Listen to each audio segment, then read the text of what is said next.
Hi Monique, I'm gonna make a quick video to give you some feedback about your task.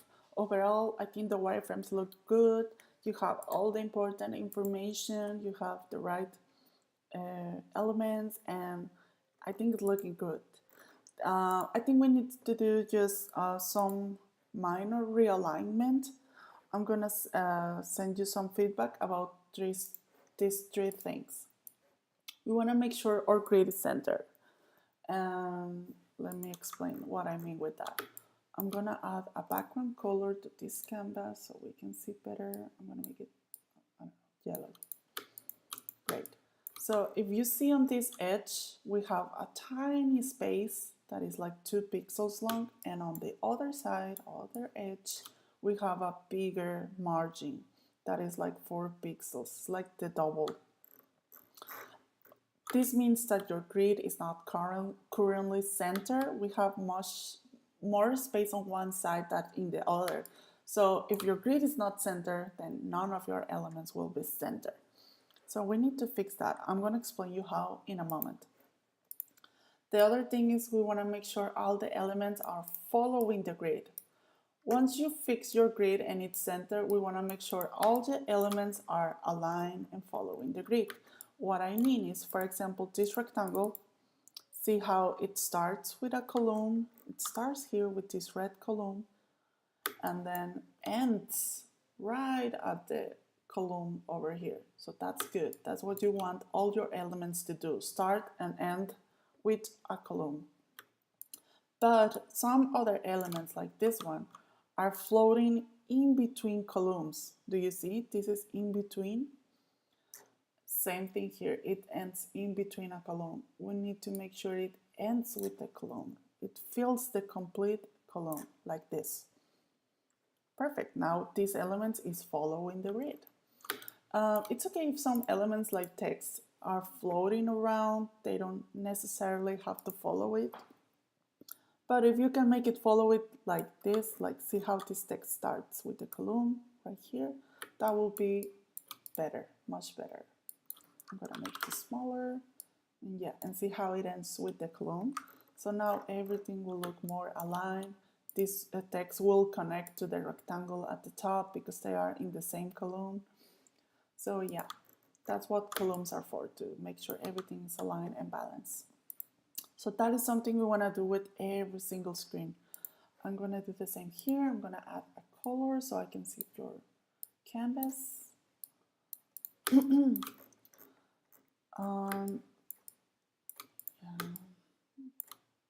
See this icon? It will be better if it starts within the column like this. This rectangle starts and ends with a column. This one looks good. But this button is like in between gutter and in between column. That is not good. So again, make it be inside the closest column, like this.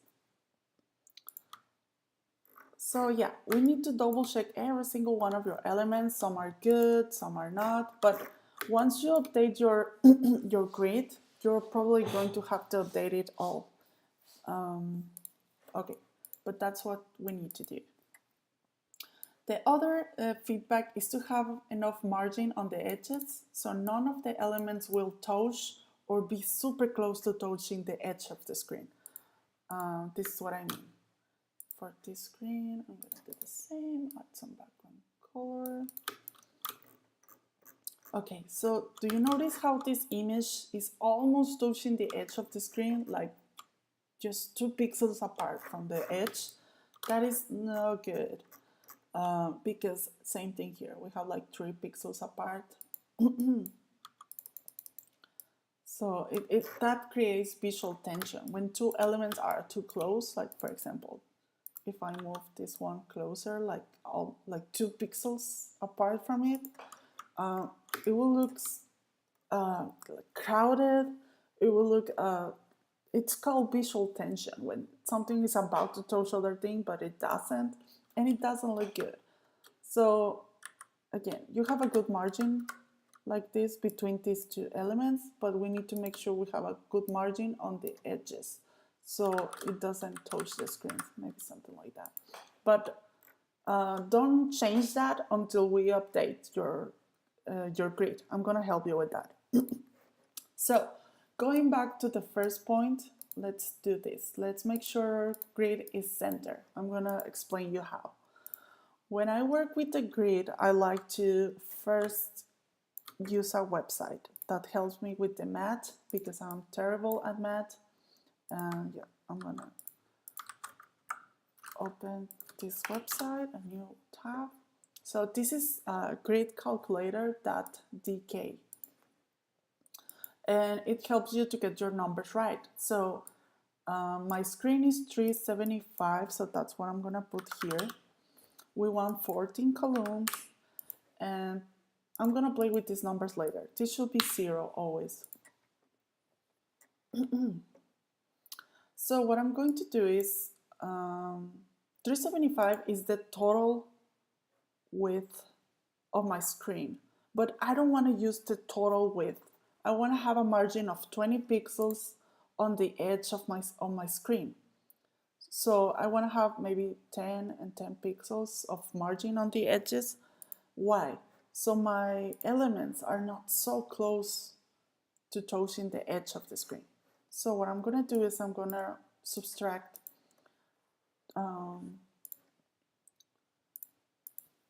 I'm going to use, instead of 375, I'm going to use 350 pixels width.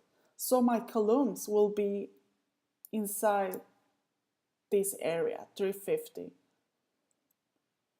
Now what I have to do is to play with the gutter width, change this number until this turns green, and this number should be the same as this one.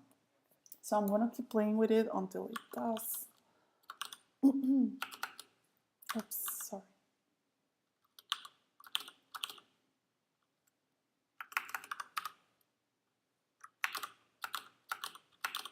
Okay, so when I use a gutter of 14 pixels, it turned green and it is the same number, 350, 350. So this means this grid will work. I'm gonna use these numbers and see how it goes. I'm gonna do it for this screen. I'm gonna go to View, Layout Setting. I'm gonna select your canvas and then go to View, Layout Settings, and change the numbers in here to what I have in here, which is 350, max width, and then a gutter of 14. So I'm gonna do that, 350, 14 columns, and a gutter of 14. Done. So do you see it changed? We can see it in the background. It seems that it changed a lot, but I can see that it's not centered. See how we have a bigger space on this side and almost no space or margin on this side? So what you want to do is to click this button, and it will see how it changes when I click it. It centered the grid. Now it is perfectly centered in your screen. You can click OK, and then voila, you have a screen that is a grid that is centered in your screen. You have margin on the edges, so your elements will not touch your edges because you will follow this grid. So once you do your new grid, you can start moving your elements to start and end with a column like this. I'm going to do it super quickly like this. Of course, we need to move everything, all the text, make sure it is inside. All the icons, make sure they're inside, all of this. Oops, so it is a lot of movement, but I think you get the point. Okay, so now that that is following the grid, this text should also start with this column. The filters can be centered over here. It starts with this column and ends with this column. And then we center. Same thing with this. It should follow a column, starts and end with a column. So yeah. Okay, I think you get the point. Everything is starting with a column now, except this one. And everything looks aligned. center. It is far from the edge of the screen, so this will look good. So yeah, it looks super balanced, super nice. We have enough space and margin on the edges. It looks really good. I'm gonna remove the layout so we can see it better.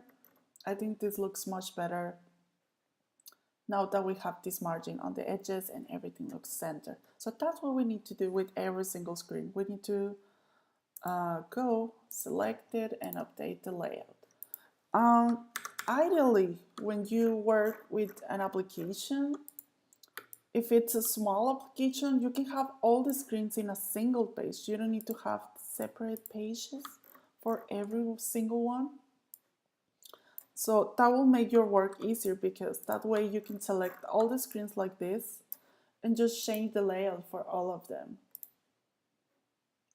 Again, we're gonna make it 350, 14 columns and 14 gutter width. And then is it 14? Let me double check, I forgot. Yeah, 350 and 14, and then we center it and click OK. And voila, we have our new column or new grids in here as well. So we need to realign all the elements, make sure to start and end with a column. Same thing for the circle, it should start with this column and with this other, and there you go. Everything's looking more center and better, and yeah, that's what we need to do with all of them. Once you have your new grid center, all your elements will be, we need to make sure that all the elements are following the grid, and by making the grid like I just explained, you will have enough margin on the edges so none of the elements will touch them. Will touch the edge because none of the elements can go further away than the column on the edge. Hope that makes sense. So yeah, let me know what you think and if you have any question. Thank you.